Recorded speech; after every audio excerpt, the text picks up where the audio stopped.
Esse é o Orientando Direito Especial na 39ª Expo Montes e agora nós iremos falar de um assunto que tem total relevância na questão para você que está estudando no ensino médio e para você também que está começando os períodos na Faculdade de Direito. Nós iremos fazer uma relação da importância da Constituição, a história da Constituição, saber também o que é o referendo, o que é o plebiscito, mas eu quero apresentar para vocês agora o professor Givago. O professor Givago, ele é graduado em Direito pelo Centro Universitário Toledo de Araçatuba, mestre em Sistema Constitucional de Garantia de Direitos pelo Instituto Toledo de Ensino, pesquisa na área de instrumentos constitucionais de efetivação dos direitos fundamentais, advogado e professor de Direito. Professor, muito obrigado pela sua presença. Eu agradeço. Professor, para começar, o que é a Constituição? A Constituição é um instrumento de limitação do poder. Como instrumento de limitação do poder, ela organiza o Estado. E para a organização do Estado, ela estabelece alguns direitos que são classificados como fundamentais. A partir desse instante, o Estado tem o seu poder limitado e, através dessa limitação do poder, o Estado é obrigado a se organizar. Então, a bem da verdade, a Constituição ela é um instrumento para o povo contra os arbítrios do Estado. E qual a relação da Constituição na tripartição do poder? A tripartição do poder é uma filosofia bastante antiga. A bem da verdade, ela pertence a Aristóteles, mas foi muito bem desenvolvida por Montesquieu.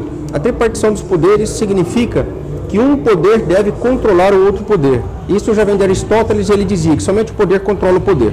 Esta é a razão pela qual o presidente é julgado pelo Senado e quem preside o julgamento no Senado é o presidente do Supremo Tribunal Federal. Isso significa que os três poderes trabalham de forma independentes, mas harmônicos. Professor, na área do direito constitucional, vamos fazer então um retrospecto com relação à história das constituições, a importância de cada uma delas. A primeira Constituição foi uma Constituição que teve grande apoio de Dom Pedro II. É a Constituição de 1824, ela previa 4 poderes, entre eles o poder moderador. O poder moderador era uma filosofia encampada por Dom Pedro II, em que ele defendia em que acima dos 3 poderes, legislativo, executivo e judiciário, deveria existir um superpoder que controlasse a probidade dos seus agentes públicos.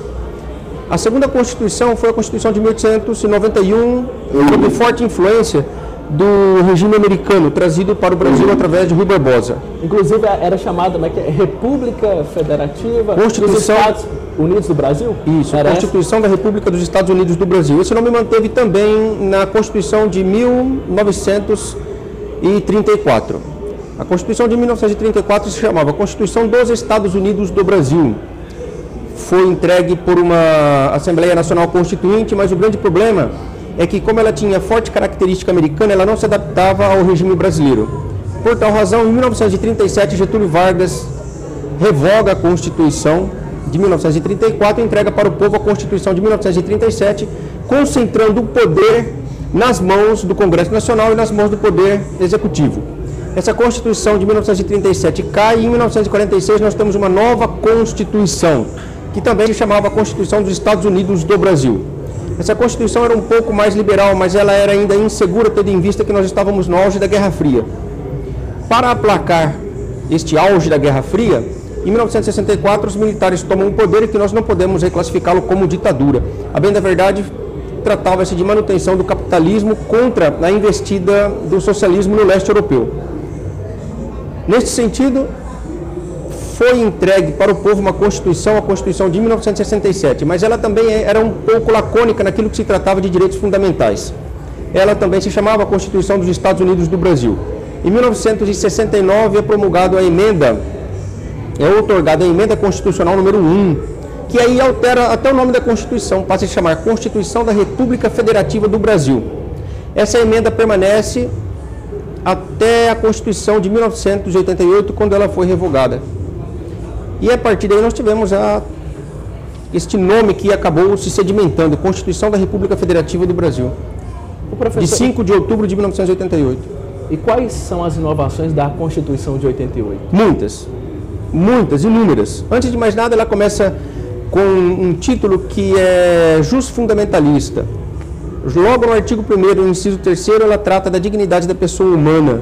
No artigo 4º, parágrafo único, ela trata da formação de uma comunidade latino-americana de nações. E logo no artigo 5º, ela já trata de toda uma gama de direitos fundamentais que o Estado deve proteger. Acontece que os direitos fundamentais não estão radicados somente no artigo 5º.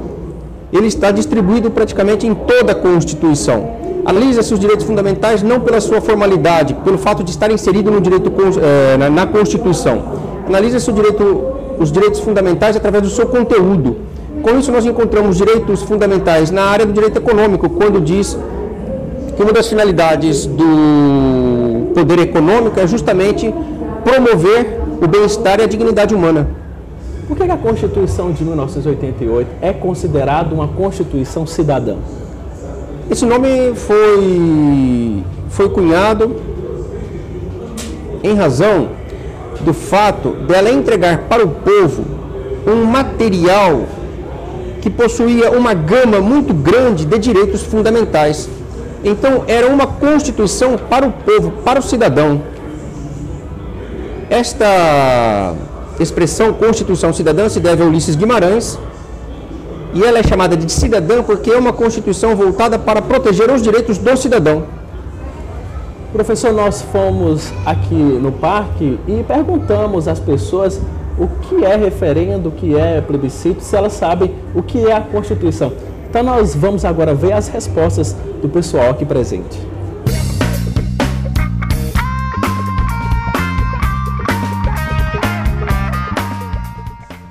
Plebiscito, algo a ver com política?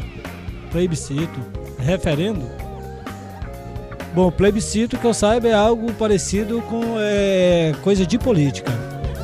Plebiscito, referendo, eu talvez desconheça. Não sei não. Você sabe para que serve uma Constituição?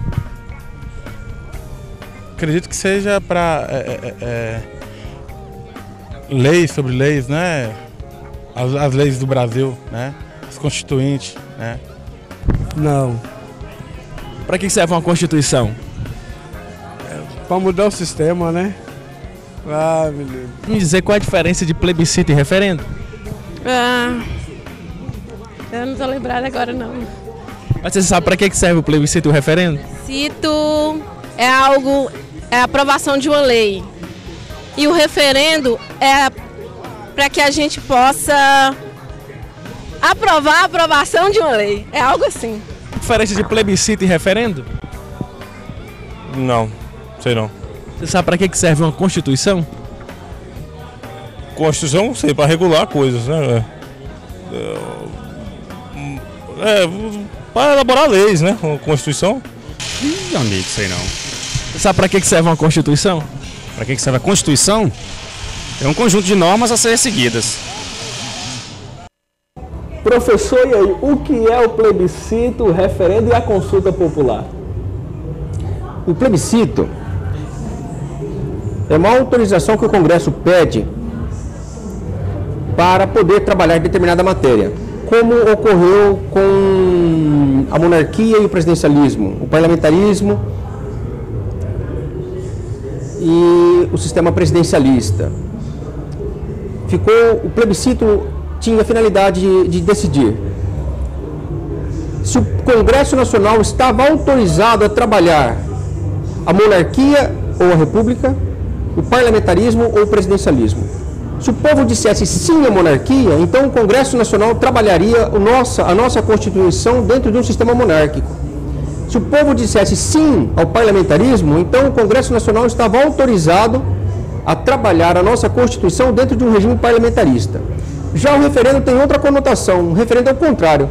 O referendo, após a aprovação de uma norma jurídica, qualquer que seja, o Congresso Nacional, para buscar a legitimação desta norma, e legitimação tem o sentido de aceitação, para buscar a aceitação desta norma, ela entrega esta norma para o povo votar.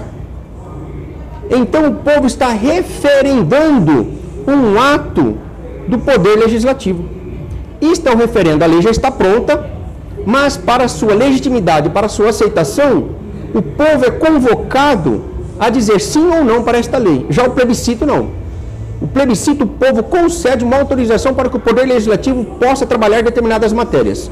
Aquilo que nós chamamos de iniciativa popular, ainda ela é bastante incipiente. Ela não teve grande expressão. Nós tivemos a oportunidade de trazer para a nossa Constituição dois institutos próprios do regime americano, que é o recall e o veto popular. Esses dois institutos não foram inseridos em nossa Constituição, mas a iniciativa popular, tendo 1% do eleitorado brasileiro distribuído em pelo menos 5 estados, é entregue um projeto de iniciativa popular para que se possa elaborar uma lei, para que o Congresso Nacional esteja autorizado a elaborar uma lei sobre determinada matéria, como ocorreu, por exemplo, com o crime hediondo. Professor, na atual situação do Brasil, no seu ponto de vista, talvez o senhor ache que o Brasil estaria melhor se ele fosse uma monarquia parlamentarista? Como professor de ciência política, tem que entender o que é monarquia. O grande problema que se coloca é que o povo acaba interpretando que a monarquia seria um retrocesso em que o rei encamparia um excesso de poder. A bem da verdade, todas as monarquias existentes no planeta, em nenhuma delas o monarca possui poderes legiferantes. O monarca é tão somente uma figura representativa de um poder já estabelecido. Naturalmente que a monarquia, principalmente a monarquia portuguesa, que foi transposta para o Brasil e que sobreviveu na Constituição de 1824, era uma monarquia que previa 4 poderes. Este superpoder, que era o poder moderador, é uma filosofia de Platão que determinava que acima dos 3 poderes era necessário que houvesse um controle sobre eles. E nós estamos tentando controlar esses poderes através da Comissão Nacional de Justiça, através do Conselho Nacional de Justiça, através do Conselho Nacional do Ministério Público. Se nós tivéssemos um superpoder, um poder moderador, este poder moderador poderia fazer as vezes do CNJ e do Conselho Nacional do Ministério Público. Mas a monarquia não significa retrocesso. Pelo contrário, tem que verificar como ela será estabelecida. Agora, um regime parlamentarista, imprescindível. É mais que natural. Nossa Constituição é toda forjada dentro de um regime parlamentarista. Tanto é que ela passou por 5 votações. Nas 4 primeiras votações, ela era parlamentarista. Ela somente foi mudada na última votação. Tanto é que nossa Constituição prevê a lei delegada, que é uma lei própria utilizada pelo presidente da República, e ela prevê a medida provisória, que é um instrumento próprio utilizado pelo primeiro-ministro dentro do regime parlamentarista.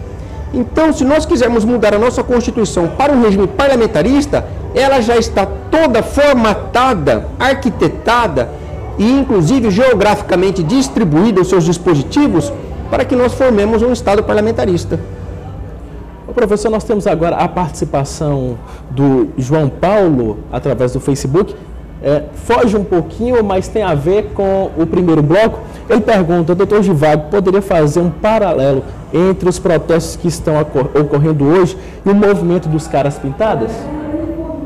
Acredito que os movimentos dos caras pintados está se referindo à deposição de Fernando Afonso Collor de Mello. Acredito que seja esse o intuito do questionamento. Todo movimento nasce através da insatisfação. A própria Constituição, a primeira Constituição que nós tivemos foi a Constituição inglesa de 1215, ela nasceu de uma insatisfação popular. Então o movimento demonstra uma insatisfação popular. O grande problema dos caras pintadas é que eles foram massificados pela mídia. Foi basicamente um ato da mídia, porque estava envolvendo altos interesses econômicos. E naturalmente, porque estava se envolvendo altos interesses econômicos e nós tínhamos no poder um presidente arrojado, uma pessoa determinada a mudar o destino da nação, mas que naturalmente, que fazia-se necessário que ele fosse deposto. E como ele seria deposto? Fazendo com que ele perdesse a legitimidade. E como nós fazemos uma pessoa perder a legitimidade? Levando o povo para as ruas, porque a massificação, que não entende esta questão econômica, foi levado a se manifestar de tal forma que o Congresso Nacional estava autorizado a depor o presidente da República. A bem da verdade, foi um ato econômico eminentemente econômico de massificação de uma categoria sem instrução. Nós iremos dar uma pausa agora para o intervalo comercial e a gente vai voltar para falar sobre tripartição do poder, a relação do poder executivo, legislativo e judiciário. Já já a gente volta.